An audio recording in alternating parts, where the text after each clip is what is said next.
స్వామి శరణం. సుమారు 12 సంవత్సరాల విరామం తర్వాత ట్రావెన్కోర్ దేవాశ్వం బోర్డు స్వామివారి విగ్రహం ఉన్న బంగారు లాకెట్లను మళ్ళీ ప్రవేశపెట్టనుంది. బుధవారం జరగనున్న బోర్డు సమావేశంలో దీనిపై నిర్ణయం తీసుకోనున్నారు. స్వామి భక్తుల సౌకర్యార్థం కోసం ట్రావెన్కోర్ దేవాశ్వం బోర్డు మరో కీలక నిర్ణయాన్ని తీసుకుంది. గతంలో రద్దు చేసిన బంగారు లాకెట్లను పునరుద్ధరించాలని నిర్ణయించింది. దీనికి సంబంధించిన ప్రతిపాదనలపై బుధవారం జరగబోయే దేవాశ్వం బోర్డు భేటీలో ఆమోద ముద్ర వేయనుంది. అయ్యప్ప స్వామి బొమ్మను ముద్రించిన లాకెట్లు ఇవి. ఒక్కొక్కటి 1 గ్రామ్ మొదలుకొని గరిష్టంగా 8 గ్రాముల బరువు వరకు ఉంటాయి.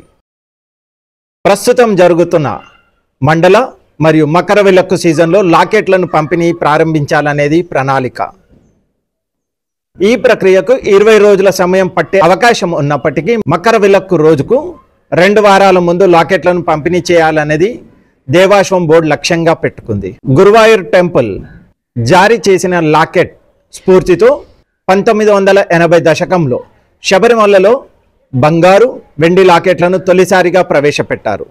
చివరిగా 2011 నుండి 12లో ఒకవైపు స్వామి అయ్యప్ప, మరోవైపు గణేశుడు ఉన్న వెండి లాకెట్లను పంపిణీ చేయడం జరిగింది. గతంలో లాకెట్ల తయారీకి దేవాశ్వం బోర్డు బంగారాన్ని అందించగా ఈసారి కాంట్రాక్టర్లే బంగారాన్ని కొనుగోలు చేయనున్నారు. బోర్డు ప్లాటినం జూబ్లీ వేడుకల్లో భాగంగా లాకెట్ను విడుదల చేయనున్నారు. లాకెట్ల తయారీకి పలువురు ప్రముఖ నగల వ్యాపారులు ఆసక్తి కనపరుస్తున్నారని దేవాశ్వం బోర్డు సభ్యులు అడ్వకేట్ కె అజిత్ కుమార్ తెలిపారు. స్వామి శరణం.